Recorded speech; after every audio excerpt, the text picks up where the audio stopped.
مجھے پتا ہے کہ ججز کو بھی فون کالز آ رہی ہیں، نامعلوم فون کال کہ ہم یہ کر دیں گے، تمہاری یہ فائل ہے، ہم تمہیں یہ کر دیں گے، تمہارے بچوں کے پہنچ جاتے ہیں۔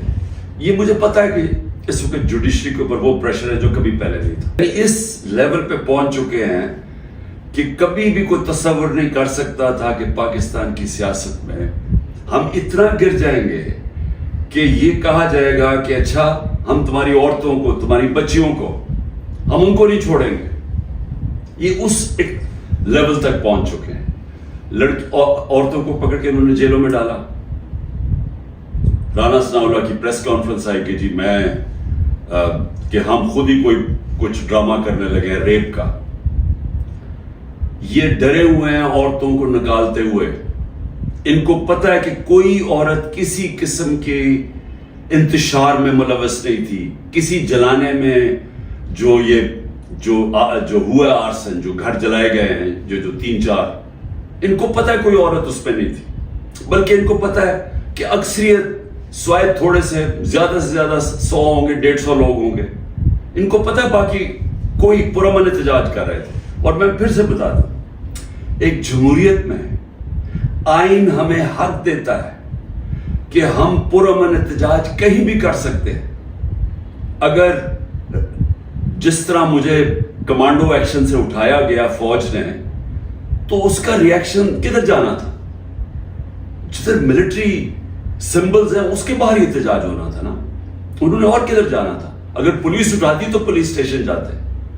تو یہ کہنا کہ جی جیو فینسنگ سے ہمیں پتہ چلا آپ اس وقت وہاں تھے اور ادھر سے اٹھا کے ان کو جیلوں میں ڈالا جا رہا ہے، یعنی ایسا عورتوں کو، یعنی ایسا میں چھوڑے مسلمان معاشرے میں کبھی کسی اور وہ معاشرے جدھر عورتوں کی اتنی عزت نہیں ہوتی وہاں میں نے یہ کبھی نہیں دیکھا۔ اور ایک خاتون وکیل، اس کو اٹھا لیا 2 دن پہلے صبح کے 3 بجے اس کے گھر جا کے اس کو اٹھا لیا کہ جی جیو فینسنگ میں آپ زمان پاک میں اس وقت وہاں تھی، پتہ چلا کہ آپ اس ایریا میں تھے۔ تو یہ کون سا کچھ جرم ہے؟ دیکھیں ابھی بھی مجھے پتہ ہے کہ میری سپیریئر جوڈیشری بہت پریشر میں ہے۔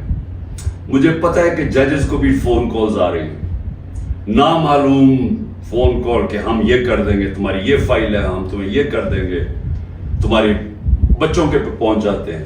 یہ مجھے پتہ ہے کہ اس وقت جوڈیشری کے اوپر وہ پریشر ہے جو کبھی پہلے نہیں تھا۔ اور مجھے یہ بھی پتہ ہے کہ سارے ملک کے اداروں کو صرف استعمال کیا جا رہا ہے ایک کام سے، کہ کسی طرح تحریک انصاف کو ختم کیا جائے۔ ایف آئی اے کا سارے کام ختم ہے۔ وہ بھول گئے ہیں کہ شہباز شریف نے 16 ارب روپے کا ایف آئی اے نے اتنا بڑا اوپن اینڈ شٹ اس کا کرپشن کیس پکڑا تھا، مقصود چپراسی والا۔ ایف آئی اے کو پتا ہے کہ 4 وہ گواہ بھی مر چکے ہیں، سب کو ہارٹ اٹیک ہو گیا۔ ان کو پتا ہے کہ ان کا ایک بڑا زبردست آفیسر ڈاکٹر رضوان، وہ بھی ہارٹ اٹیک سے مر چکے ہیں۔ لیکن ایف آئی اے کو کوئی اور کام نہیں، تحریک انصاف کے اوپر کیسے کیسز ڈھونڈنے ہیں اور کیسے ان کے لوگوں کے اوپر انتقامی کارروائی کرنی ہے۔ نیب کا کام اب یہ ہو گیا ہے، جب سے وہ ان کے پچھلے نیب کے چیئرمین جنہوں نے کہا کہ میں یہ غلط کام کرنے کے لیے نہیں تیار ہوں، ریزائن کیا، اور سنا نیب نے اس کو سٹینڈنگ اوویشن دی جب وہ جا رہا تھا، اس کی جگہ جس آدمی کو لے کے آئے ہیں، اس کا بھی کام ہے کہ نیب کو استعمال کرو، کسی طرح تحریک انصاف کو ختم کرو، ان کے اوپر کیسز کرو۔ پولیس، یہ پہلی دفعہ ہوا ہے کہ میں نے اپنے جو ہمیں خبریں آئی ہیں جیلوں سے بھی، ہمارے جو لوگ جن کا واسطہ پڑا پولیس سے، یہ پہلی دفعہ میں نے سنا ہے کہ انہوں نے یہ کہا کہ اکثریت پولیس بالکل خوش نہیں ہے جو ان سے کروایا جا رہا ہے۔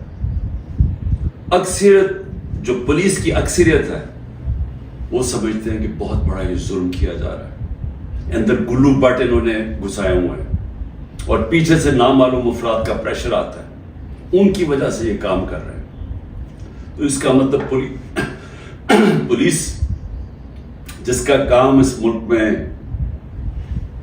مجرموں کے پیچھے جانا، وہ سب کچھ بھول چکے ہیں۔ ان کا صرف 1 پوائنٹ ایجنڈا ہے، نیچے تھانے لیول کے اوپر کوئی تحریک انصاف کا ملے، نچلے لیول پہ آپ اگر وہ کوئی کوئی کسی کی سمپتھی بھی ہے تحریک انصاف سے، ان کو کسی طرح ہٹایا جائے، اس لیول پہ پہنچے ہوئے ہیں۔ اور جو کرتے ہیں، جب ایک ہی خبر آتی ہے کہ گھر توڑ دیتے ہیں، چیزیں توڑ دیتے ہیں، دھمکیاں دیتے ہیں، بزنسز بند کر دیتے ہیں، بزنسز کے اوپر پہنچ جاتے ہیں، روزگار بند کر دیتے ہیں، تو میرا سوال ایک ہے کہ اتنی زیادہ، اتنے پریشر کے باوجود کیا وجہ ہے کہ چند لوگ چھوڑ کے گئے ہیں؟ ہمارے ٹکٹ ہولڈرز پنجاب میں دیکھ لیں کتنے لوگ چھوڑ کے گئے، یعنی اس طرح کا ظلم جو کبھی ہوا نہیں ہے، کیوں نہیں چھوڑ کے جا رہے لوگ؟ اس کی دو وجوہات۔ ایک، اس باری ٹکٹس میں نے خود دیے ہیں، زیادہ تر انٹرویو کیے ہیں، میں نے اپنی پوری کوشش کی ہے کہ نظریاتی لوگوں کو ٹکٹس دیے جائیں، اور اس باری زیادہ تر جو لوگ ہیں جن کو ٹکٹس ملے ہیں، پنجاب کی میں بات کر رہا ہوں، وہ نظریے پہ کھڑے ہیں۔ لیکن دوسرا ایک اور بھی فیکٹر ہے، میں نے ایک کا مجھے میسج آئی کہ میرے اوپر بہت پریشر ہے، انہوں نے میری بزنس بند کر دی ہیں، انہوں نے اب فیملی کے اوپر آ گئے ہیں، پتہ ہے جی آپ کی بیٹی کی یہ ادھر شادی ہوئی ہے، اس کے اوپر اس کو بھی تنگ کرنے پہ آ گئے، تو جی میرے پہ بہت پریشر ہے۔ تو میں نے کہا پھر چھوڑ دو، میں نے کہا یعنی تمہاری اگر برداشت سے باہر ہے تو چھوڑ دو۔ وہ کہتا ہے جی اگر میں نے چھوڑا، مجھے سارا جو میرا علاقہ ہے، انہوں نے کہا اگر تم نے پی ٹی آئی کو چھوڑا تمہیں ووٹ ہی نہیں دیں گے۔ سو یہ اب سمجھنے والی بات ہے کہ لوگوں کو یہ احساس ہو گیا ہے کہ اس وقت جس نے چھوڑا اس کی پالیٹکس ختم، اور جو چھوڑ کے گئے ہیں ان میں سے کئی لوگوں کو تو ہم نے ٹکٹ سے نہیں دیے تھے، تو ان کو تو ویسے ہی یعنی چھوڑنا ہو تو ڈرامے کیے ہیں، اور کئی جو چھوڑے ہیں ان کو ہم نے ٹکٹ سے نہیں دینے تھے۔ لیکن جو اس کو ٹکٹس مل چکے ہیں، سوال یہ ہے کہ یہ کیوں نہیں چھوڑ رہا ہے؟ میں آپ کو یقین دلاتا ہوں کہ کبھی، پھر سے میں ریپیٹ کرتا ہوں، اس ملک کی تاریخ کا کبھی ایسا پریشر نہیں پڑا۔ ہو کیا رہا ہے؟